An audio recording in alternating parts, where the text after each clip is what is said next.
Doña Rosario Espinal, politóloga, analista, muy profunda el acontecer. Así es, y amiga nuestra de siempre, académica y muy respetada por nosotros. Buenas tardes, Rosario. Buenas tardes, ¿cómo están ustedes? Bien, querida, aquí esperando el discurso y los 2 años de Abinader. Muéstranos algo, hazte una pequeña disección, tú que eres tan fina. Bueno, pues yo no sé lo que el presidente va a decir, hay que esperar mañana. Pero sí podemos hacer un recorrido por lo que han sido estos 2 años de gestión y, digamos, comparar 2 fotos, la del inicio de la gestión y la foto de hoy. Exacto. Bueno, yo creo que en general, y esto ya lo sabemos todos, el gobierno se inició con una situación difícil por la pandemia. Era un momento así, mucha incertidumbre en toda la sociedad, inquietud, y estamos ya, bueno, digamos, bastante lejos de ese momento. A la vez, en el país había una gran expectativa de cambio. Había un gobierno del PLD que había durado mucho tiempo en el poder. No hay otro referente en América Latina de un gobierno que mediante elecciones se mantuviera tanto tiempo en el poder. Entonces se fue desgastando, vinieron los escándalos de corrupción que fueron dominando la atención, y pues había esa expectativa de cambio. O sea que junto con el temor que generaba la pandemia, había ese aspecto positivo. Yo siempre digo que la democracia, a pesar de todos sus problemas, tiene eso de bueno, entre otras cosas, que al haber una alternabilidad, pues es capaz de generar nuevas expectativas, a menos que todas las expectativas se desplomen, y cuando eso ocurre, entonces hay dificultades. Y ha sido difícil gobernar en medio de una pandemia, sobre todo después de la vacuna, porque bien ha venido esta inflación, agravada también por la situación en Ucrania. Entonces, no ha sido fácil, estos 2 años han sido sumamente difíciles. Sin embargo, Rosario, ya hay quienes se aventuran a hacer evaluaciones con resultados muy específicos, como el caso de Participación Ciudadana, que dice que después de estos 2 años se puede observar en el país avances institucionales y hace señalamientos concretos, el caso de las contrataciones públicas, un ministerio público o algún asomo de independencia en la justicia, una cámara de cuentas diferente a la otra, en fin, hace algunos señalamientos, aunque la oposición dice que no se pueden, que el gobierno no puede observar realizaciones. Bueno, hay que entender que la gran promesa del gobierno fue en el tema de la corrupción, o sea, el combate a la corrupción, la transparencia y el llamado fin de la impunidad. O sea, fue en esa ola que el PRM se montó para ganar las elecciones. Entonces, si no hace nada respecto a eso, el gobierno estuviese muy bajito ahora mismo. Entonces hay que entender eso. No estoy quitando mérito. Lo que simplemente estoy diciendo es como Danilo firma un pacto por el 4% para la educación. Si él no hubiera dado el 4% para la educación después de firmar el pacto, eso hubiese tenido un impacto negativo. Por el contrario, como dio el 4%, o sea, asignó el 4% en el presupuesto, eso tuvo un impacto positivo. Entonces, los gobiernos llegan al poder por algo. O sea, los partidos llegan al poder por algo. Por una promesa de redención en algo. En algo, porque si no, no llegaran. O sea, tienen que prometer algo que en donde hay un déficit, o por lo menos la ciudadanía considera que hay un déficit en el anterior, en el que se fue. Entonces, el gran tema en ese momento del 2020 era la corrupción. Si Abinader no hubiese hecho nada al respecto, si no nombra a Miriam Germán, por ejemplo, si no busca caras con legitimidad para dirigir el Ministerio Público, eso le hubiese creado muchos problemas al gobierno. Entonces, en ese sentido, sí es positivo que se hayan nombrado personas como Miriam Germán, como Jenny Berenice, a dirigir el Ministerio Público. Ellas tienen un alto nivel de aprobación hasta el día de hoy. O sea, ellas encabezan las figuras de mayor nivel de aprobación en la sociedad dominicana. O sea, que la sociedad dominicana avala esa decisión del presidente de nombrarlas como cabezas del Ministerio Público, pero a la vez eso tiene un efecto político positivo para el presidente, porque fue una decisión que él tomó, una decisión inteligente, una decisión importante, y eso se traduce en apoyo político también para el presidente, porque las cosas se encadenan. Entonces, claro, en ese sentido, hay una percepción positiva en la sociedad, hay un apoyo y hay una acción del Ministerio Público al preparar estos expedientes de corrupción vinculados a figuras del pasado gobierno, que avala esa percepción en la sociedad que lleva a un apoyo. Entonces, sí, por ahí se puede indicar. Ahora bien, ya desde el punto de vista crítico, eso necesita tiempo para ver si se hará justicia, cómo será la justicia, quiénes serán encontrados culpables. Esto es cuestión de años, pero yo no voy a entrar en esa parte. Todavía se mantiene entonces, Rosario, todo se mantiene en el marco de la expectativa. No se observan frustraciones definitivas aún, sino que la gente todavía está atada a la esperanza. Bueno, mira, los dominicanos en general tienden a atarse a la esperanza. La sociedad dominicana tiende hacia mantener el equilibrio político. La sociedad dominicana tiende a aprobar sus presidentes por mucho tiempo. O sea, le da el beneficio del apoyo, de la aprobación por mucho tiempo. O sea, no es ahora. O sea, esa es una constante. Por ejemplo, hay momentos, claro, que si se presenta una crisis muy grande, digamos, la crisis económica financiera del 2003-2004, donde, bueno, ahí sí, digamos, es más difícil que se sostenga el apoyo, pero a menos que no haya una crisis de esa magnitud por algo que la gente considere que el gobierno es culpable, es difícil que los dominicanos les retiren el apoyo a un presidente rápidamente. Sí, iba a preguntar precisamente en esa línea. ¿Por qué el presidente, con la crisis y comparándonos con otros países, por qué según las encuestas que se han hecho y los levantamientos que hemos visto, mantiene alto apoyo? ¿Se refiere a ese mismo elemento que tú señalas? Que hay como un sentido de equilibrio. Sí, yo pienso que, bueno, yo creo que hay varios factores. Uno, los dominicanos tienden a dar una alta aprobación a sus presidentes. Tiene que ocurrir algo muy significativo que afecte el nivel de vida de la gente para que se tumbe, para que se reduzca ese apoyo sustancialmente, lo cual no ha ocurrido. ¿Por qué? Porque se podría decir la inflación. Ok, la inflación disminuye el poder adquisitivo de la gente, hace la vida más difícil porque la hace más costosa.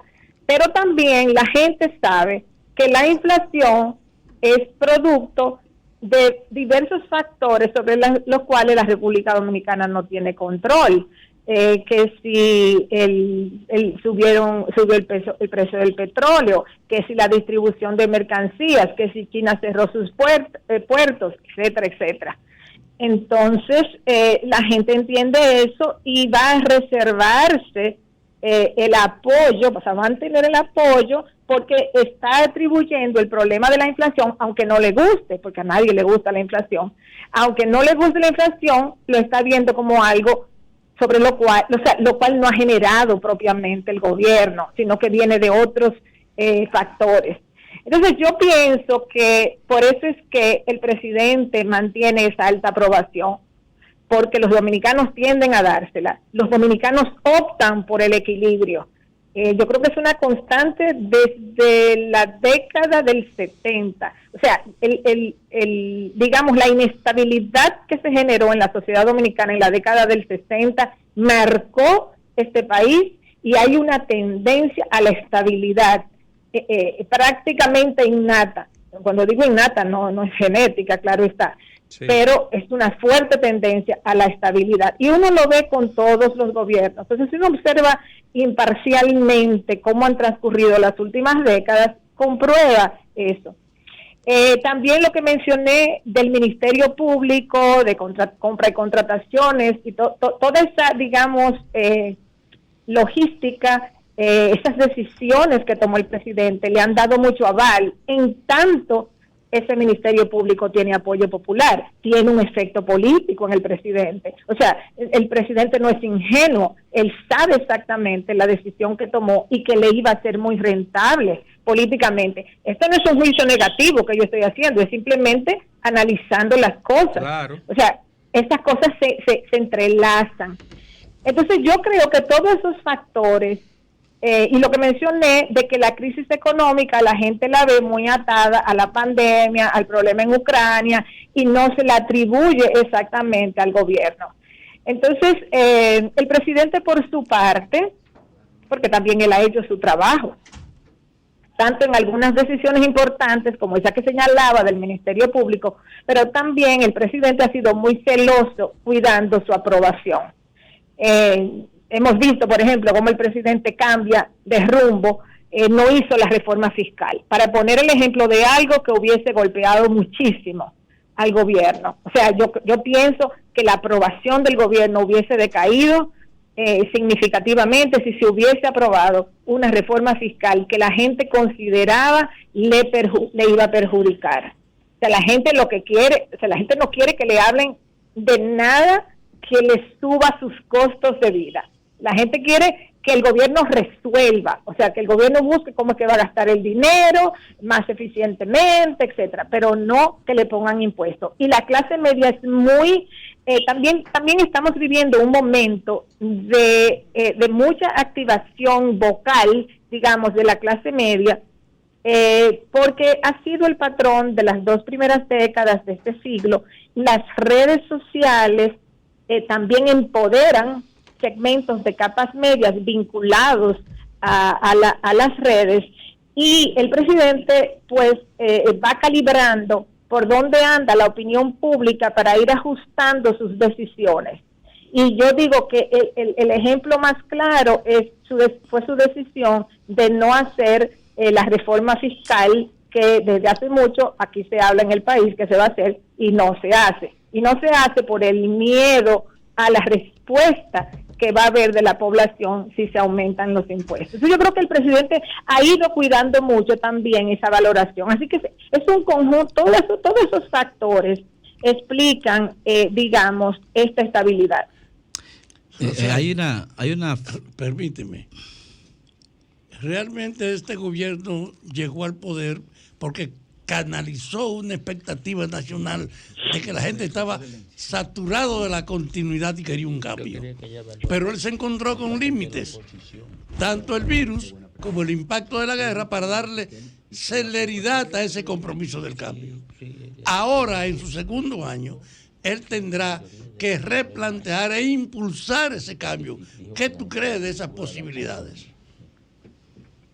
Bueno, ese es un reto del gobierno, porque cuando llegue en 2 años o menos de 2 años, cuando haya elecciones, ahí entra ese factor, o sea, ¿qué ha hecho el gobierno? Y los aspectos positivos de esta primera parte están ahí registrados, se supone que el gobierno los va a mantener, pero también la gente va a esperar que el gobierno haga otras cosas. Aquí hay, digamos, una situación compleja para el gobierno, porque la disponibilidad de recursos para hacer grandes inversiones no está. El gobierno se está manejando por la cantidad de subsidios que tiene que mantener en el sector eléctrico, combustibles. Por suerte el petróleo está bajando ahora, entonces eso le da un poquito, un respiro a las finanzas públicas, pero no hay una disponibilidad de recursos tan grande. El gobierno sigue endeudándose. Bueno, mientras el gobierno pueda hacerlo, pues va a tener esa opción de adquirir recursos vía el endeudamiento. Pero ¿cómo va a asignar esos recursos para impactar la sociedad dominicana? Es un desafío que tiene, y en el contexto electoral el gobierno se ve muy presionado a aumentar la distribución clientelar de los recursos versus la institucional. Entonces, ahí hay que ver cómo el gobierno va a manejar un proceso de reelección mientras mantiene la promesa que le hizo a la sociedad dominicana de un uso eficiente, transparente, eficaz de los fondos públicos. Entonces, ahí el presidente tendrá que tener mucho cuidado de cómo va llevando un proceso de reelección sin que se desborde el clientelismo, sin que se desborde el gasto que la gente considere ineficiente, inadecuado, porque eso le podría crear ruidos.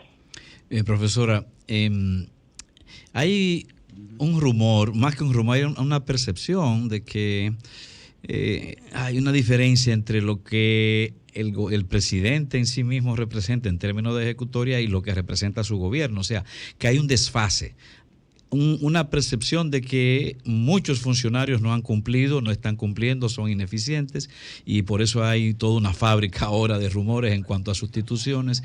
No, usted que además continuamente habla de ese concepto gobierno, ¿no cree usted que tiene usted la misma idea que se siente, que manifiesta esa percepción, en el sentido de que el gobierno no ha sido el gobierno en sentido general, no ha ido marchando al mismo ritmo que su presidente?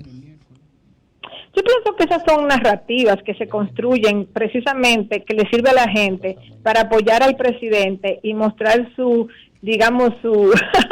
descontento hacia otras personas que no sea el presidente. Porque al final de cuentas, quien nombra a los funcionarios es el presidente. Entonces, si hay funcionarios que no están haciendo su trabajo debidamente, el presidente siempre puede generar cambios, o si no los cambia, el presidente siempre puede llamar los ministros, por ejemplo, o directores, lo que fuera, y hablar con ellos y decirles por aquí que vamos. O sea, el presidente tiene mucho poder para dar directrices a sus funcionarios de por dónde deben ir.